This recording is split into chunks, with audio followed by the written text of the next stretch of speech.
¿Qué decimos cuando hablamos de iglesia? Ese es el título que le puse a esta segunda parte de lo que es discernir el cuerpo. ¿Qué decimos cuando hablamos de iglesia?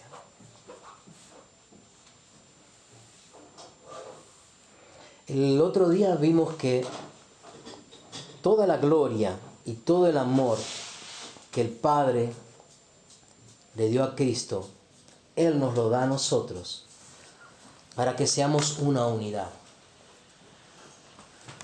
para que seamos por Él. ¿Se acuerdan?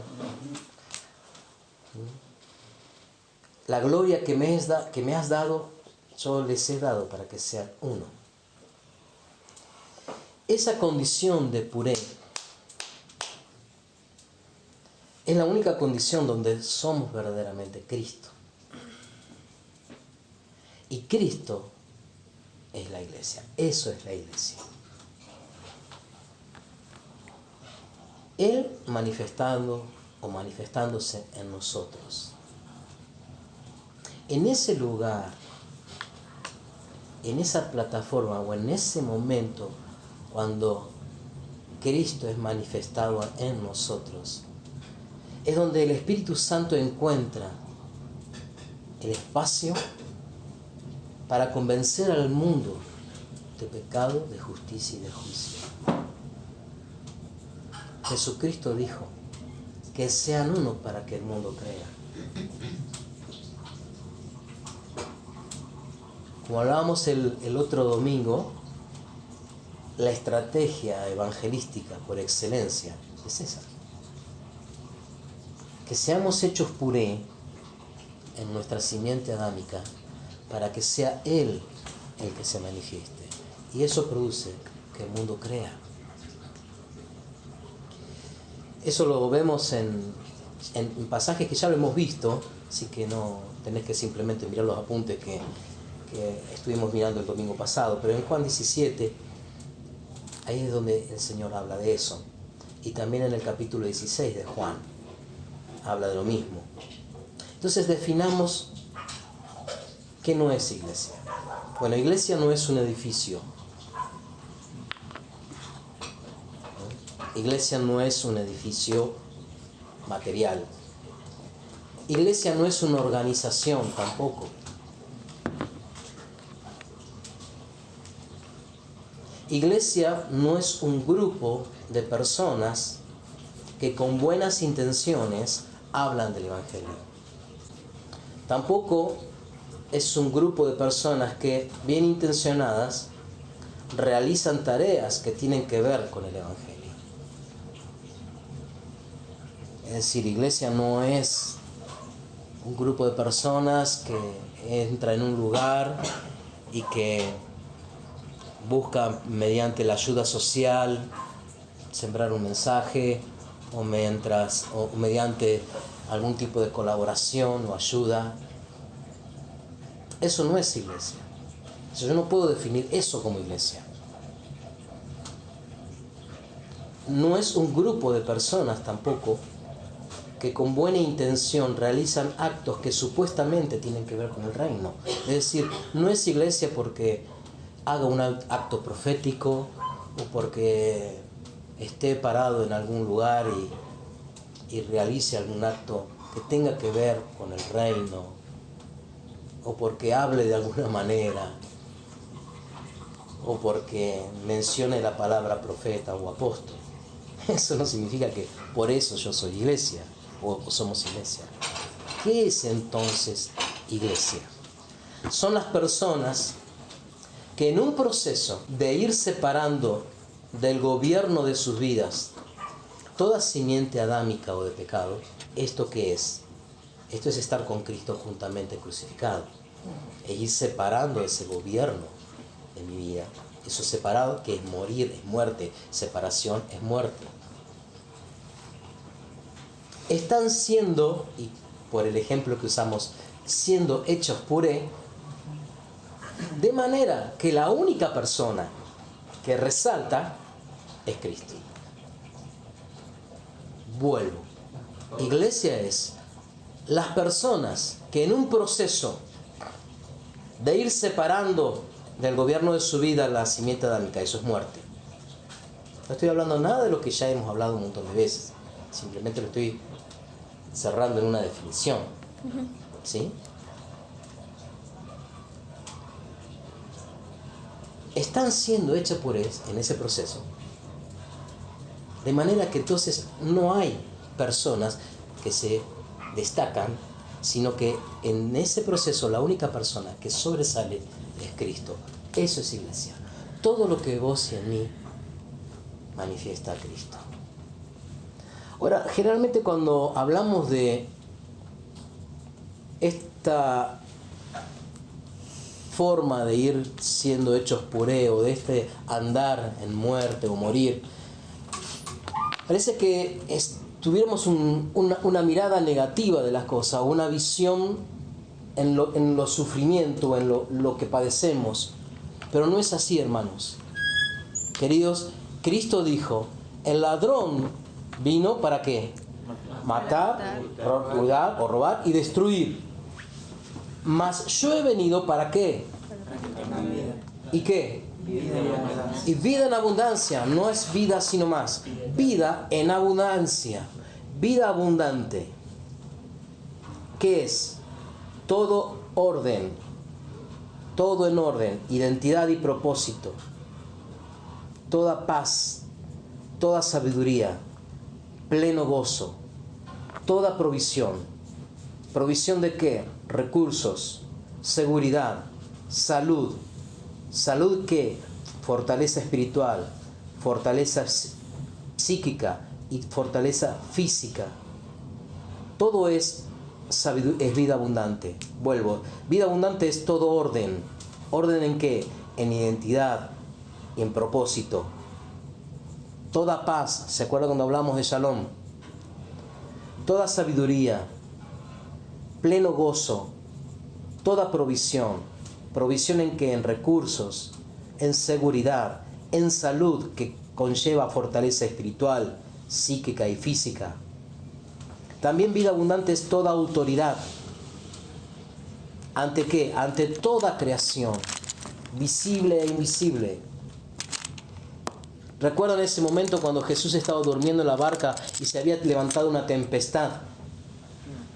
Y Jesús, después de haber hecho que la tempestad, dice que reprendió los vientos y las olas, ¿qué hizo Jesús después? Les dijo, hombres de poca fe. Los retó. Hombres de poca fe. Esto lo tenían que haber hecho ustedes, muchachos. ¿Me vienen a despertar a mí para hacer esto? ¿Por qué? Porque había sido soltada una palabra de Jesús, que no se olviden, en la palabra del Padre, que decía, pasen al otro lado. No había posibilidad de que ninguna tormenta, ningún cataclismo natural de la naturaleza podía detenerlos. Pero él se acostó a dormir. Y de repente va a empezar. Y hombres que eran pescadores, no eran gente que recién se subía por primera vez a una barca. Tuvo miedo. Y fueron a despertar al maestro. Y encima lo despiertan como una demanda. Gracias. ¿No te das cuenta que estamos por hundirnos? Y Jesús con toda paciencia se despierta, se levanta. Él había estado ministrando horas y horas. La vez pasada cuando estuvimos en Navarro, que los chicos estuvieron ministrando en el culto, llegamos de vuelta a la casa de los abuelos y Lauti estaba así en el sillón. ¿Qué te pasa, flaco? Me cansó. Imagínense el desgaste que habrá sido para el Señor en todo eso de estar predicando, sanando, ministrando, dando de comer. Tantas cosas. Él estaba fundido físicamente. Estaba con ganas de dormir. Y estos que no habían entendido nada, entraron en temor. Toda autoridad te es dada, iglesia. ¿Para qué? Para que ordenes a toda creación natural e espiritual a que obedezca. Ahora, esto no es en un capricho, sino todo es en función al reino, ¿sí? A los negocios del rey, es decir, al supremo plan de reunir o reconciliar todas las cosas bajo el señorío de Cristo. Ese es el plan. O sea, no es que ahora, porque tengo toda autoridad, voy a hacer cualquier cosa. No. Sino que entiendo que todo recurso me es dado, toda sabiduría me es dada, toda fortaleza me es dada, toda salud me es dada, toda autoridad me es dada en función del reino, de los negocios de Él, no de lo que a mí se me ocurra. Esa es la vida que Cristo da, y es la vida que Cristo manifiesta. Y es vida en abundante porque es vida en multiplicación. Es algo que se multiplica, es algo que crece exponencialmente. A 30, a 60 y a 100 por uno. O sea que todo ese proceso de estar muriendo o haciéndonos puré de nuestra naturaleza adámica no queda simplemente en un ¡ay, lo que tengo que morir! Viene como resultado todo esto que acabamos de decir, esa vida abundante, esa vida de resurrección. Ahora, si vos y yo no la vivimos, puede ser por dos cosas, o porque no lo sabemos y somos ignorantes, o porque no lo creemos. Y no tomamos y no nos apropiamos de lo que el Padre nos ha dado en Cristo, vida abundante. Todo orden, sabiduría, salud, fortaleza, espiritual, psíquica, emocional, física. ¿Para qué? Para realizar una tarea, el plan.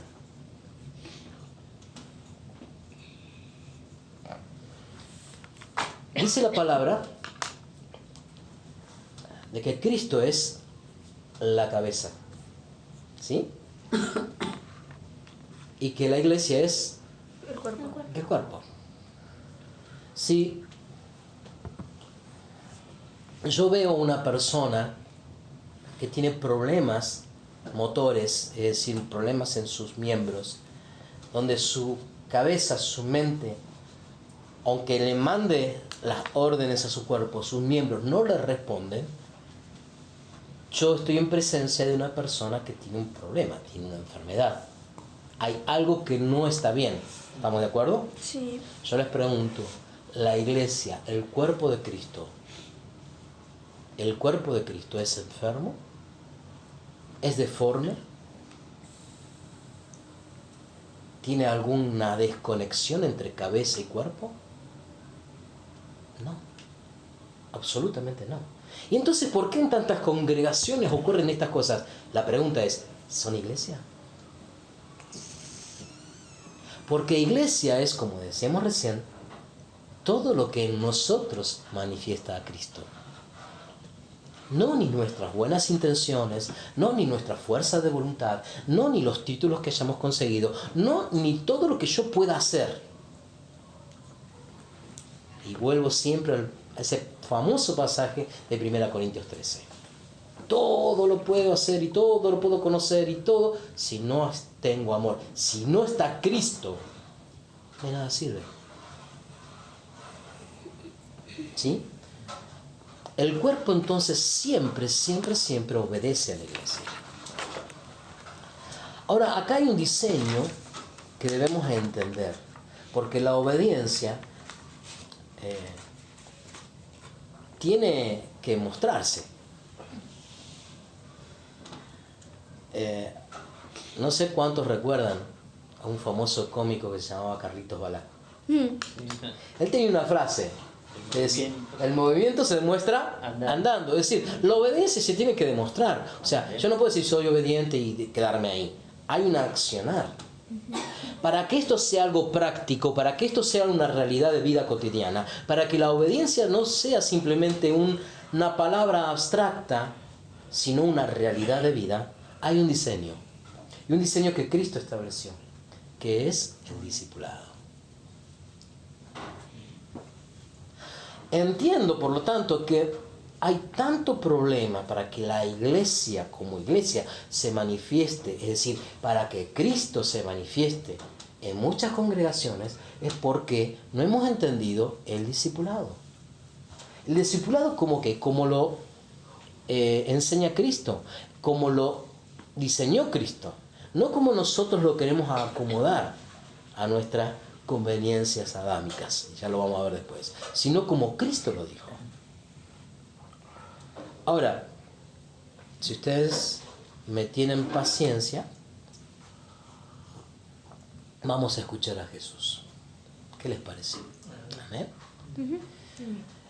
Marcos 10, 29 al 30.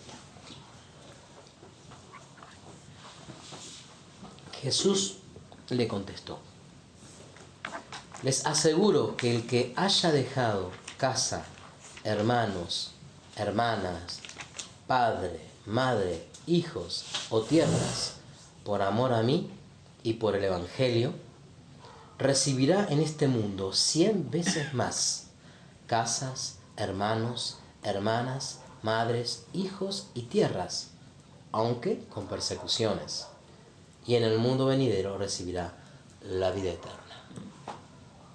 Jesús está hablando, y son palabras de Él, son esas palabras en rojo, de lo que es discipular, de lo que es discipulado, que es lo que Él en su corazón revela que es discipulado.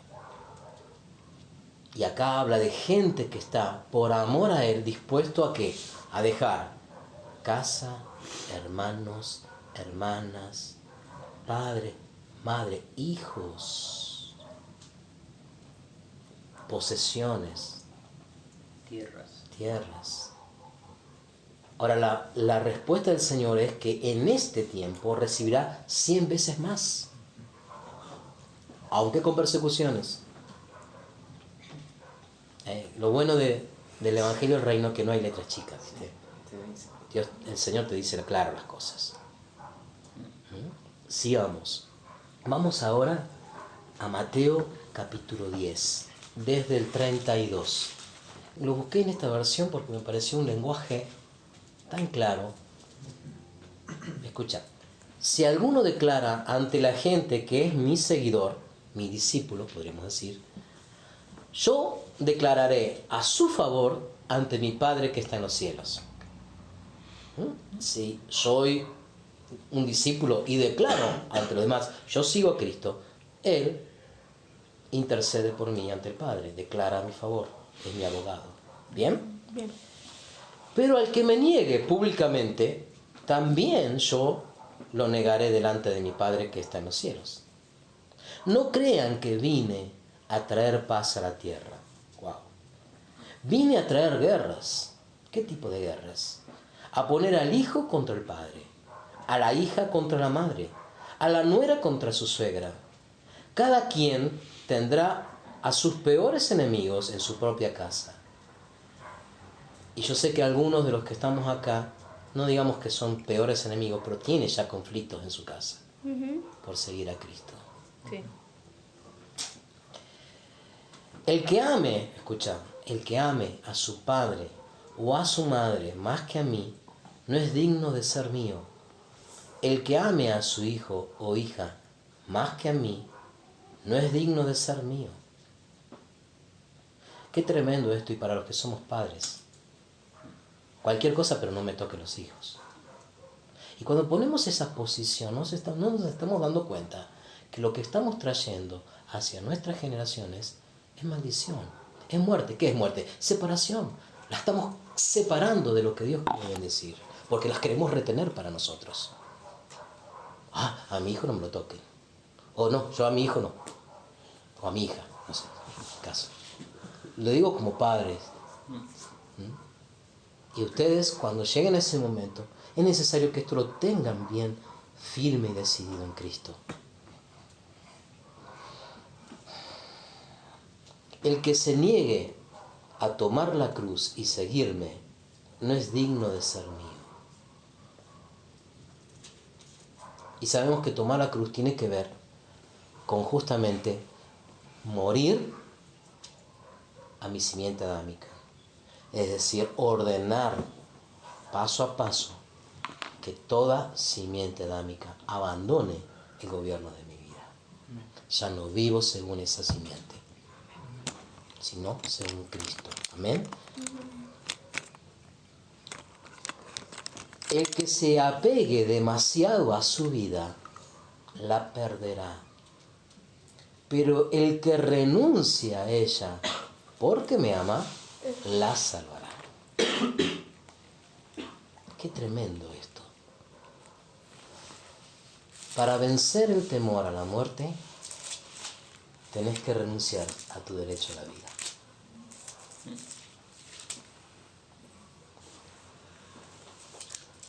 Porque en realidad hemos perdido todo derecho. Esto de los derechos humanos, gente, es una falacia, es una mentira. ¿Qué derecho tiene el hombre? ¿Derecho a qué? La paga del pecado es muerte. ¿Qué le dijo el Señor al hombre? De cierto morirás. ¿Qué derechos tienes? ¿Qué derecho tiene un muerto? Por eso es que en Cristo hay vida. Porque fuera de Cristo no tenés nada. Por eso estar en Cristo es estar libres para ser esclavos. Es estar libres para que Él haga su voluntad en tu vida. Es estar libres no para que yo haga lo que quiera, sino para que Cristo haga lo que quiera en mí. Porque he perdido todo derecho. El que ama demasiado su vida la perderá, pero el que renuncia a ella la salvará. Y esta es la recompensa. El que los recibe a ustedes, me estará recibiendo a mí. Y el que me reciba, está recibiendo al que me envió. Es decir, aquellos que son discípulos y viven esta realidad, cada vez que alguien te reciba, está recibiendo a Cristo. Y recibiendo a Cristo, recibe a Dios mismo. ¡Wow! No sos un pobrecito. No sos alguien que anda la vida lamentándose en sus luchas. Sos alguien del reino. Por eso, cuanto más puré nos hacemos, más gobierno tenemos. Porque Cristo, el Rey, se manifiesta con más claridad. ¿Me entienden? Más autoridad Él puede manifestar en nosotros. Autoridad va junto, conlleva poder. El que tiene autoridad tiene poder. ¿Se acuerdan el ejemplo que yo les he dado del director de tránsito? Porque está con una investidura de autoridad, puede con una mano hacer así o un silbato y detener un montón de poder en motores y fierros, que tranquilamente lo pueden pasar por arriba, pero él haciendo así los detiene. Tiene autoridad y tiene poder. Ahora es necesario que él se vista de autoridad. Si él no tiene ese distintivo, los demás no lo reconocen y en lo espiritual pasa lo mismo. Debemos desvestirnos, debemos renunciar, debemos matar esa simiente adámica para que Él nos invista de Él. Entonces hay autoridad. Y el que te recibe a vos, recibe a Dios. Vos pisas un lugar y Dios pisa ese lugar. Vos hablás y es Cristo hablando, porque Él es así. Él no habla otra palabra que habla el Padre. Y cuando habla el Padre, suceden las cosas. Él dijo, sé la luz y fue la luz.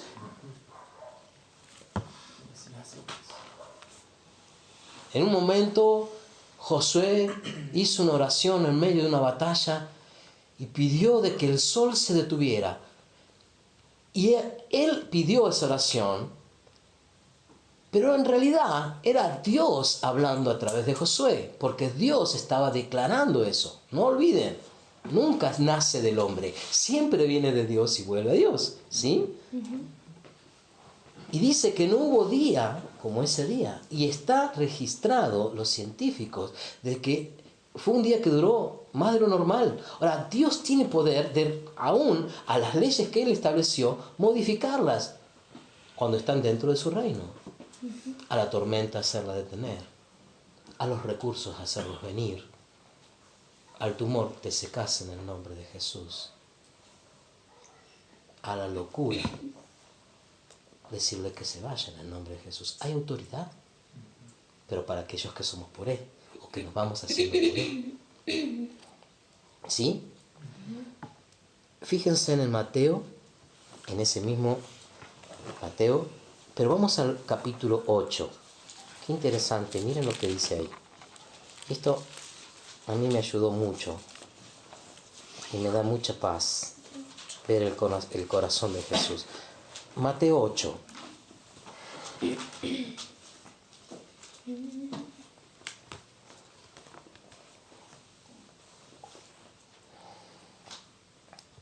Vamos al 18.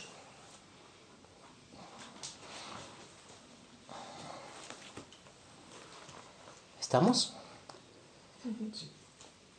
Al ver Jesús que la multitud crecía, pidió a sus discípulos que se prepararan para pasar al otro lado del lago.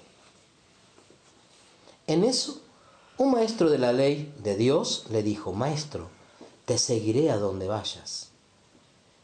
Él le respondió: las zorras tienen guaridas y las aves nidos, pero yo, el Hijo del Hombre, no tengo ni donde recostar la cabeza. Otros de sus seguidores le dijo: Señor, te seguiré, pero déjame que vaya antes a enterrar a mi padre. Pero Jesús le contestó: no, sígueme ahora, deja que los que están muertos se ocupen de sus muertos.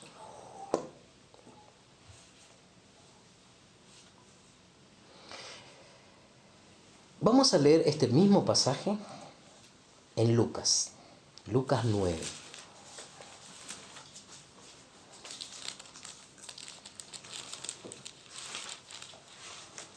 59. Lucas 9, 59.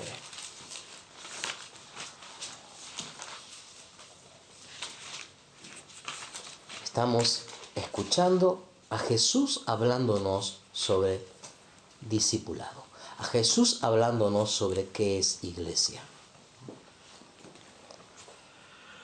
Del 59, 9:59. En otra ocasión, a otro le dijo: sígueme. Y él le contestó: Señor, primero déjame ir a enterrar a mi padre. Jesús le respondió: deja que los muertos entierren a sus propios muertos. Estamos en Lucas 9, 59, ¿sí? Tú debes ir y anunciar el reino de Dios. Otro le dijo: Señor, yo te seguiré, pero primero déjame ir a despedirme de mi familia. Jesús le respondió: el que pone la mano en el arado y vuelve la vista atrás no es útil para el reino de Dios. Gente, ustedes ven, porque en su Biblia está, aunque sean diferentes versiones, que esto no es algo que dice Marcelo, esto lo dice Cristo. Estas son palabras de Jesús. Porque Jesús dejó todo por obedecer al Padre. Y aun cuando yo puedo decirte a vos la palabra todo, ni tu mente ni mi mente están capacitadas como para entender la magnitud de todo lo que Él dejó. Hoy lo que podemos hacer es creerlo por fe. Y el Espíritu nos revelará aún más. Pero nuestra mente todavía no puede entender porque Él dejó todo. Vos ni yo sabemos lo que es ser Dios. Él dejó su posesión de ser Dios para venir y ser hombre. Y todo el poder y el milagro y las maravillas que Jesús ejecutaba no era porque Él venía con un atributo especial, es porque por su obediencia el Espíritu Santo se movía con poder a través de su vida. Y ese mismo mecanismo es el que Él estableció. Y el discípulo puede llegar a ser como su Señor, si vive en obediencia. Y Jesús dijo, esto es así, muy claro. El que pone su mano en el arado, pero mira atrás, no es útil. Y se acuerdan que una vez yo les expliqué de que para Dios todos somos valiosos. Valemos el sacrificio de Cristo. Pero no todos para Él tenemos la misma importancia. Porque la importancia se la damos nosotros a nuestra propia vida. Es decir, si yo fuera un empresario de una empresa y tuviera empleados y vería uno que es muy dedicado, con mucha responsabilidad, con mucho entendimiento y que busca hacer las cosas correctamente, pero otro que llega tarde, no le importa si falta, si no falta, ¿a cuál de los dos puedo poner a cargo de un área dentro de la empresa? ¿A cuál? Al responsable. ¿Quién determinó eso? ¿El empresario? Qué malo el empresario. No, lo determina cada persona. Y en el reino pasa lo mismo. Para Dios todos somos valiosos, pero no todos tenemos la misma importancia para Él, porque según lo útil que somos a Él, según los dispuestos a entregar, según los dispuestos a tomar el arado y no volver atrás. Esa es la utilidad que somos y la importancia que nos tiene. ¿Sí?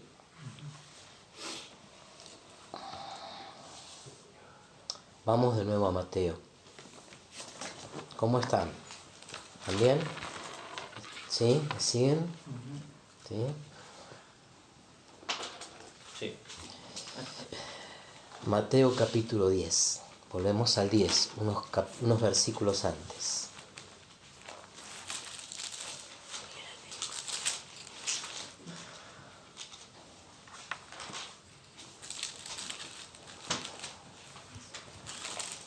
¿10 cuánto? Vamos desde el versículo 7. Cuando vayan, prediquen diciendo: el reino de los cielos se ha acercado. Sanen enfermos, resuciten muertos, limpien leprosos, expulsen demonios. De gracia recibieron, den de gracia.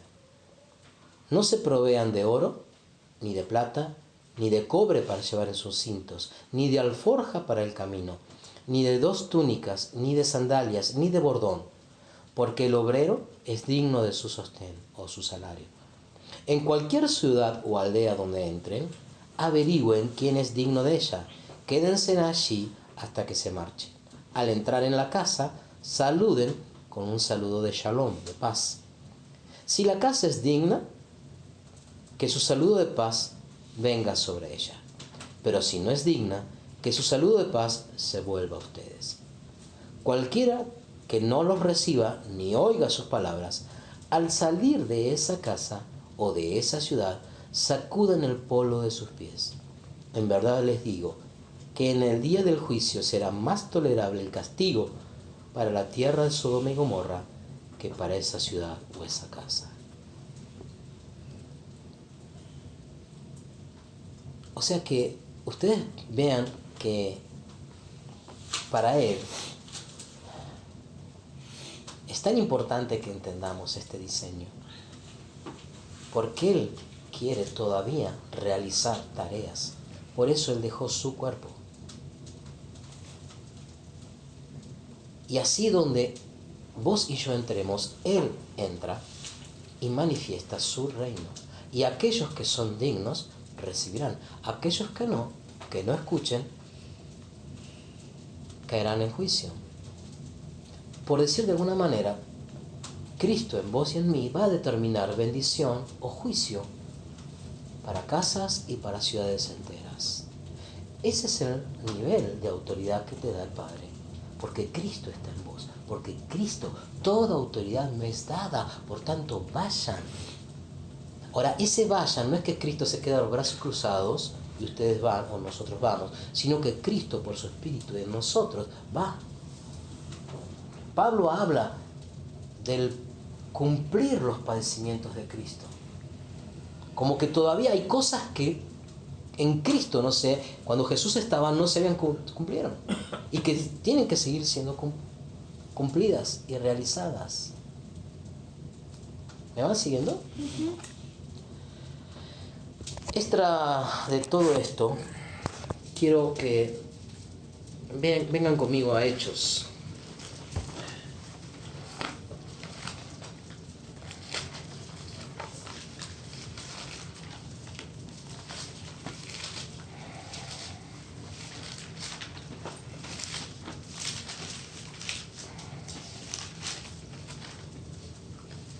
Vamos al capítulo 3 de Hechos.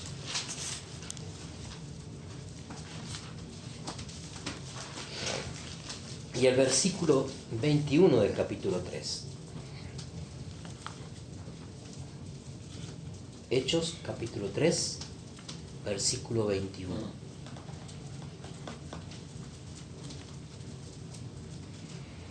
Alguien que lo lea, por favor.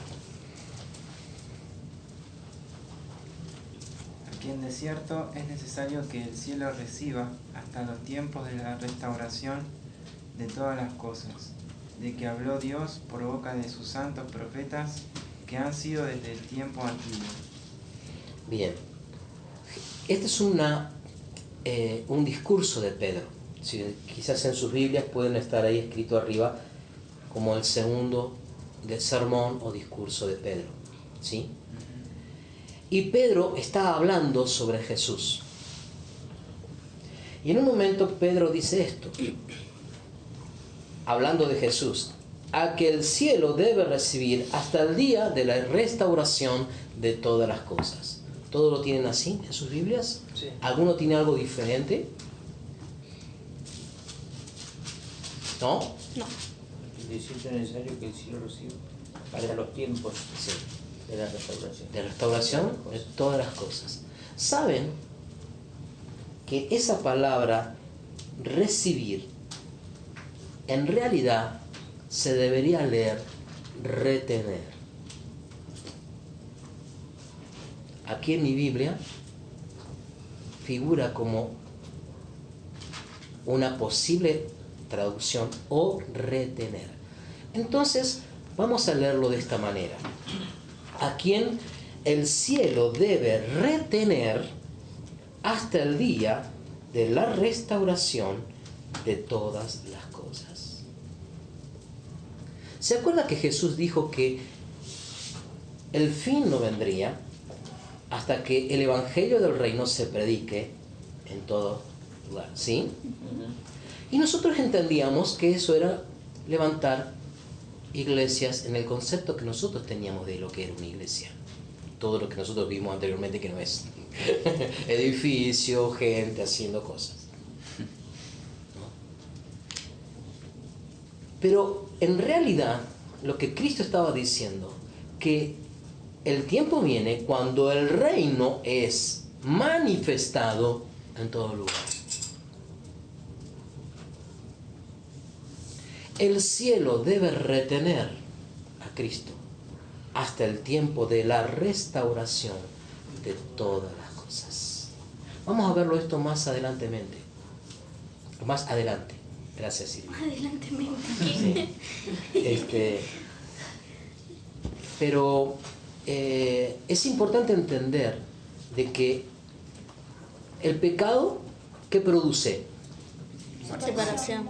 Muerte. ¿Qué es? Separación. El universo, según los científicos, está en una constante expansión. ¿Sí? Ahora, ¿cómo se vuelve al orden natural? Pablo, lo vamos a ver después, habla sobre esto. Que es necesario reunir todas las cosas en Cristo para que todo sea restablecido. Ahora, yo le pregunto a ustedes, ese trabajo, ¿quién lo va a hacer? La iglesia. Exacto. Ahora, ¿la iglesia qué es? La iglesia son todas las personas que en ese proceso de hacernos puré para que Cristo se manifieste, viven y andan en esta tierra. Eso es iglesia. ¿Me van siguiendo? Entonces, la iglesia expresa todo y en plenitud lo que es el reino. Traten de arrancar de su cabeza la idea que hemos traído hasta acá de lo que es iglesia. Hagan ese esfuercito y de pensar de que iglesia es Cristo. Es Cristo. Y todo lo que Cristo se manifiesta en vos y en mí, eso es iglesia. En el momento que en vos y en mí no se manifiesta Cristo, eso no es iglesia. Aunque estemos juntos, aunque cantemos, aunque hagamos lo que hagamos. ¿Sí? Y el reino es el rey mismo. El rey es luz. Alguien que me busque en Juan, ya andaban por Juan 8, ¿no es cierto? Juan 8:12. Y Lauti busca primera de Juan 4:16, por favor.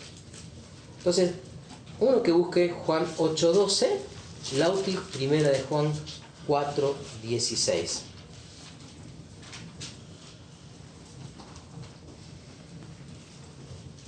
Juan 8:12. Otra vez Jesús les habló diciendo: yo soy la luz del mundo, el que me sigue no andará en tinieblas, sino que tendrá la luz de la vida. Qué interesante. Jesús declara que Él es la luz. Si el reino es el rey, o sea, todo lo que es el reino expresa al rey mismo. ¿Sí? ¿Me siguen? Todo lo que es reino, iglesia, expresa al rey mismo. Y el rey dice que yo soy la luz. Por lo tanto, el reino, lo que es iglesia, es luz. ¿Me siguen? Pero también, ¿qué dicen primera de Juan? Y nosotros hemos llegado a conocer y hemos creído el amor que Dios tiene para nosotros. Dios es amor, y el que permanece en amor, permanece en Dios, y Dios permanece en él. Entonces, podemos decir que la iglesia es y se mueve en luz Y en amor. y amor. En luz y amor. ¿Por qué? Porque el rey es luz y es amor. De ahí viene todo lo demás que vos puedas pensar. Sabiduría, poder, función, propósitos, ministerios, dones, etcétera, etcétera, etcétera. No es iglesia lo que no se manifieste en luz y amor. Una de las cosas que yo le dije a Silvina cuando estuvimos ese tiempo juntos, yo le pedí perdón, porque me doy cuenta que en muchas ocasiones el amor de Cristo en mí no puede expresar su amor con toda fluidez, porque hay mucho de mi simiente adámica estorbando, con mis demandas, con mis pretensiones, con mis juicios y prejuicios.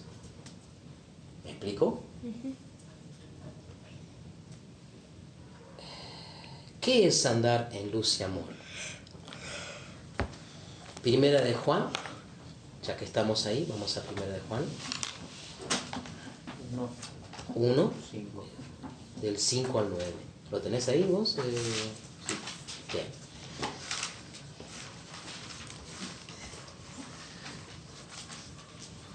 Primera de Juan 5. 1 del 5 al 9. Del 5 al 9. Este es el mensaje que hemos oído de Él y os anunciamos. Dios es luz y no hay ninguna tinieblas en Él. Si decimos que tenemos comunión con Él y andamos en tinieblas, mentimos y no practicamos la verdad. Pero si andamos en luz, como Él está en luz, tenemos comunión unos con otros y la sangre de Jesucristo, su Hijo, nos limpia de todo pecado. Si decimos que no tenemos pecado, nos engañamos a nosotros mismos y la verdad no está en nosotros. Si confesamos nuestros pecados, Él es fiel y justo para perdonar nuestros pecados y limpiarnos de toda maldad. Es muy clara la palabra. Si decimos que le conocemos, si tenemos comunión con Él, pero no andamos en luz, mentimos. Ahora, si andamos en luz, tenemos comunión unos con otros. Y la sangre de Jesús nos limpia de todo pecado. Pero debemos andar en luz. ¿Y qué es andar en luz? Obvio, no es andar en tinieblas. Pero concretamente, ¿qué es andar en luz? En santidad. En santidad podría ser. En buena comunión con Dios. En buena comunión con Dios. En obediencia. En obediencia. Yo entiendo que andar en luz... Ah, tengo un montón de luces acá. Me gustaría en algún momento tener un lugar donde yo haga así y se apague todo. No pague más la luz para ver si se apaga. ¿Qué es andar en luz? Es no tener nada que esconder. No tenés miedo. Porque aun si yo cometo pecado, no lo tengo escondido. Eso es andar en luz. Y la religión nos robó esto. Y la religión nos robó esto.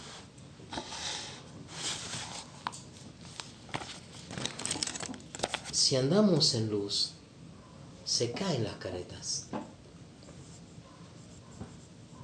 Esa falsa seguridad de querer esconder y que no se vea lo que realmente somos.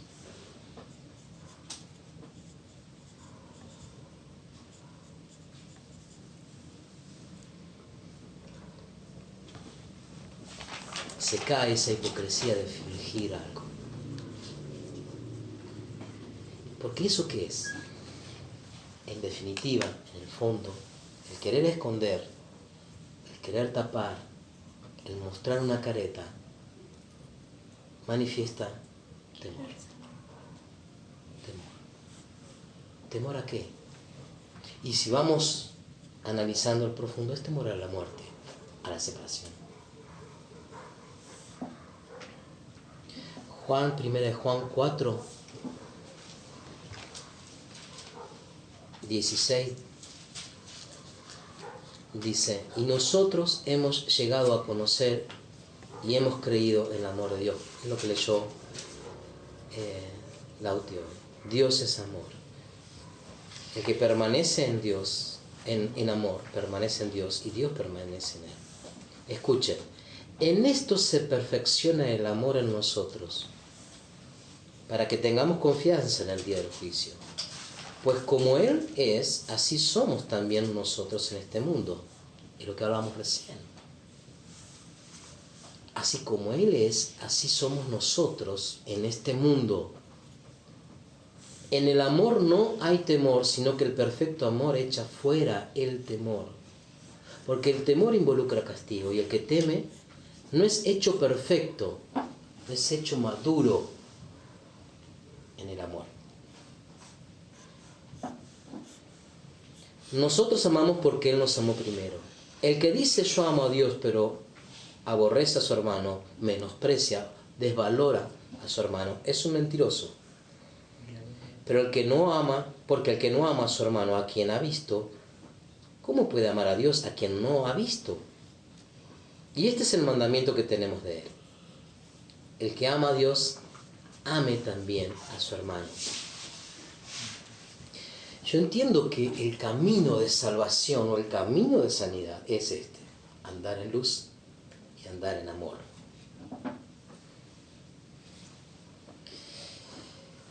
Hay algo que se nos hace muy difícil. ¿Por qué? Porque la simiente adámica le cuesta mucho. Adán no confiesa. Adán se esconde. ¿Dónde estás, Adán? Eso es Adán. Y Adán se excusa. La mujer. Adán nunca reconoce. Por eso Adán es expulsado. Por eso la simiente adámica es rechazada, separada, muerte.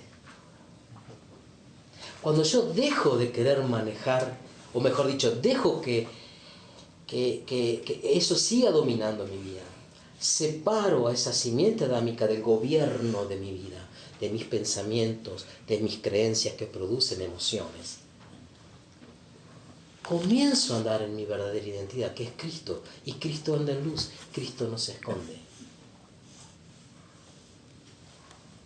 Y si confesamos nuestros pecados, Él es fiel y justo para perdonarnos y limpiarnos de toda maldad. Ahora, confesar los pecados es algo muy interesante, porque eso nos lleva a andar en luz. Pero nosotros hemos perdido una pata de esta verdad. Pensamos que era confesar a Dios nuestros pecados, que sí, es verdad. Pero fíjense lo que dice Santiago. Santiago capítulo 5.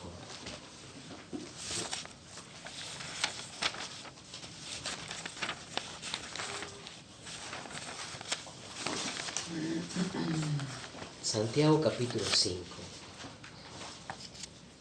Vamos a leer desde el 14.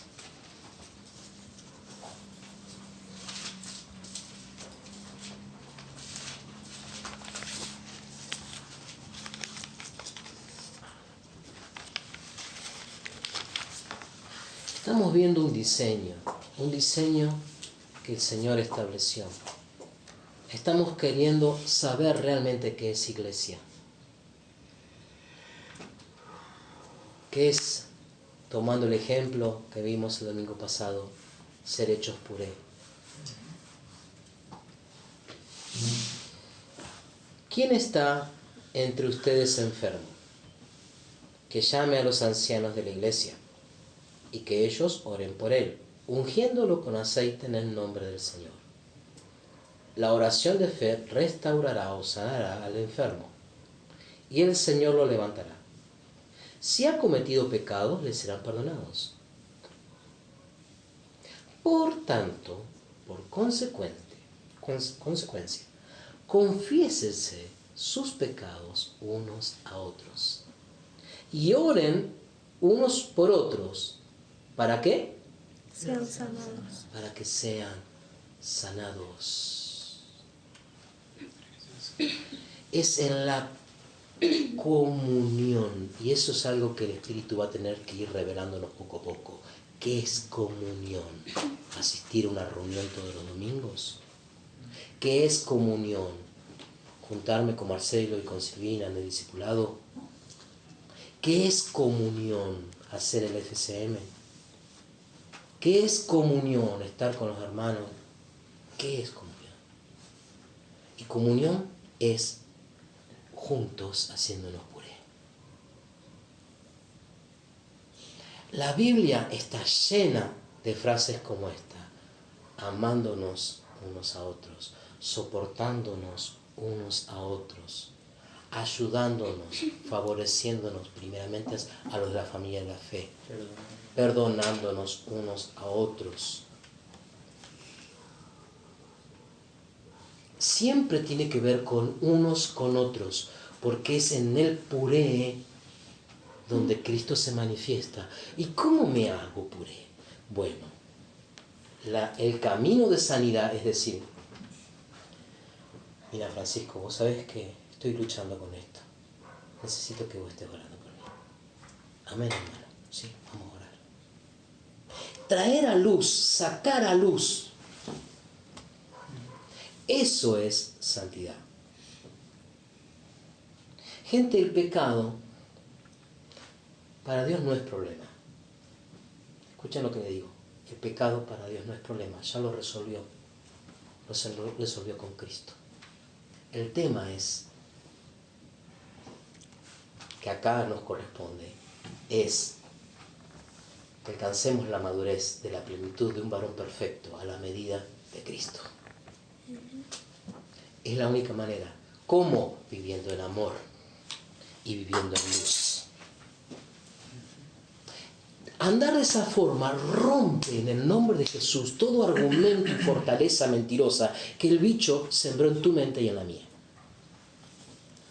Ese pasaje que hoy orábamos, que Él nos dio armas poderosas en Dios para la destrucción de fortaleza, que es todo argumento altivo que se levanta contra el conocimiento de Dios.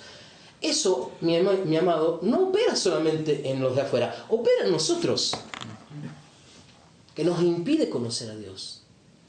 Y si no, ustedes fíjense en las congregaciones donde el Señor nos ha sacado. Y nosotros no somos mejores que nadie.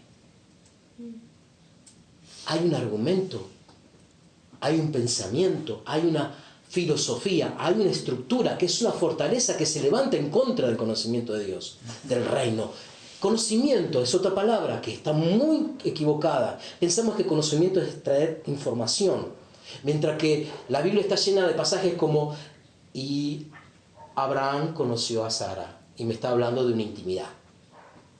Porque para Dios conocimiento no tiene que ver con sembrarme en la cabeza información, sino tiene que ver con intimidades. Intimidad. Y esos argumentos me impiden conocer intimidad con el Padre. ¿Qué argumentos? ¿De qué me estás hablando, Marcelo? Y pero si cuento esto, si cuento lo que me pasa, si cuento que verdaderamente cuál es mi intención. A veces hacemos cosas buenas, pero con malas intenciones, porque queremos ser reconocidos, porque queremos ser valorados, porque es tanta la percepción de rechazo que tenemos, que necesitamos que alguien venga y nos diga, qué bien que lo hiciste. Pero nació de un corazón torcido, un corazón que busca aceptación. ¿Por qué? Porque todavía se ve como Adán. Adán es rechazado, no Cristo, todavía no está en Cristo. ¿Me explico? Sí. Entonces, si cuento esto, y ya no me van a amar. Si les cuento esto, ya me van a mirar diferente. Ya no me van a valorar como me están valorando. Ya no me van a aceptar. Me van a rechazar. ¿Ven cómo es el mecanismo? Entonces, ¿qué hago? Me callo. Y pongo una apariencia de piedad. Pero pasan los años y el fruto de Cristo no se ve. ¿Por qué? Y porque sigo con mis mismos problemas, con mis angustias, con mis luchas, con mis temores, con mis incertidumbres. Y se me pasan los años. Pero cuando yo me paro en ese momento y digo, no me importa, aunque tenga que morir, que muera, voy y le cuento, mira, me pasa esto. Eso se rompe. Ya el diablo no puede acceder porque está puesto en la luz. Y lo que el diablo te estuvo embromando toda tu vida, eso no tiene lugar. ¿Qué hacer? Vos sabés, yo me doy cuenta que hablo de más. A veces hablo y lo que hablo, la mitad o más de la mitad es lo que digo yo, y la otra será lo que dice Cristo. Hablo de más. Y a veces me equivoco por hablar tanto. Tengo que confesar, esto es pecado. Porque no estoy hablando de lo que habla el Padre. ¿Me explico? A veces son pequeños detallecitos. ¿Sabes? Esta semana estuve 2 días ansioso y preocupado. Cuando el Señor te dice, por nada te afanéis. Estuve fuera de Cristo, estuve pecado. Lo tengo que confesar. Lo saco a la luz. Y ahí comienza ese proceso de sanidad. Porque me estoy haciendo puré. Porque cuando saco a la luz, todo orgullo cae. Todo orgullo cae. Todo lo que yo quería para salvar mi vida se pierde. Pierdo mi vida. No me importa lo que piensen de mí. Uy, pero ¿cómo? Vos sos el pastor. Y si se enteran de esto, mirá cómo le hablaste a tu esposa y vos sos el pastor.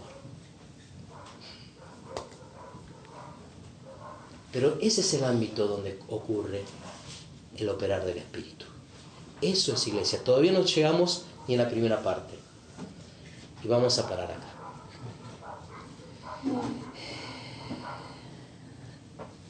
En esto de confesar se manifiesta el amor.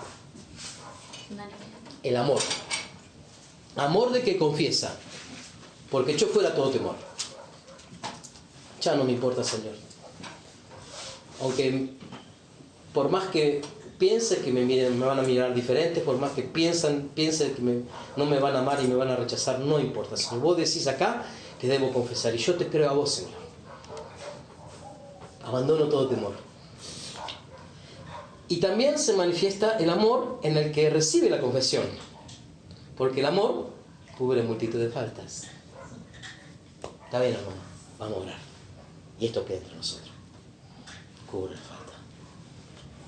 Y ahí dice, produce sanidad. Vieron que después dice, y la oración eficaz del justo. Pues, claro, entonces él va a saber orar por mí eficazmente. No va a decir, bueno, Señor, bendecilo. Y el Señor dice, ¿qué quiere que lo bendiga? Y no sé, ¿qué le puedo bendecir? Pero si yo le digo, mira, vos tengo un problema, hablo mucho, Señor, ayúdale a detener su lengua, que se muerda la lengua antes de hablar. Qué sé yo, cositas así. Va a estar orando eficazmente por mí. Señor, que no se esté preocupando tanto. Que aprenda a descansar en vos. Que aprenda a verte como su sostén. Que aprenda a entender que tu palabra es verdad. Que no se llene la cabeza con pensamientos que lo atribulan, que lo hacen deliberar y que pierde tanto tiempo y energía escuchando otras voces. Que aprenda a confiar en vos, Señor. Ora eficazmente. Y esa oración eficaz puede mucho, dice la palabra. Eso es iglesia. Eso es iglesia. Y vamos a seguir más adelante. Señor, en este momento queremos darte gracias. Que vos estás llevándonos en un camino de entendimiento de lo que es vivir en el reino y que es en realidad Cristo viviendo en nosotros. Señor, pido que esta palabra sea en nosotros sembrada por tu Espíritu, no por mi voz, Señor, ni aún mis dones. Seas vos, Padre, hablando. Pido, Señor, para que vos nos halles viviendo esto. Viviendo iglesia. Que puedas ver en nosotros a Cristo. Cristo es luz y es amor. Cristo no vuelve la vista atrás. Cristo entregó todo. Que así en nosotros sea, Señor. Así en nosotros. Seamos diligentes en el discipulado.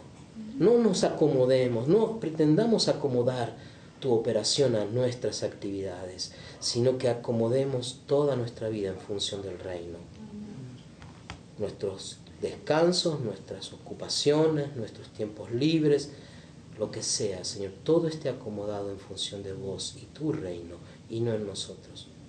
Señor, que realmente tú te deleites en hijos que se deleitan en seguirte. En el nombre de Jesús. Amén.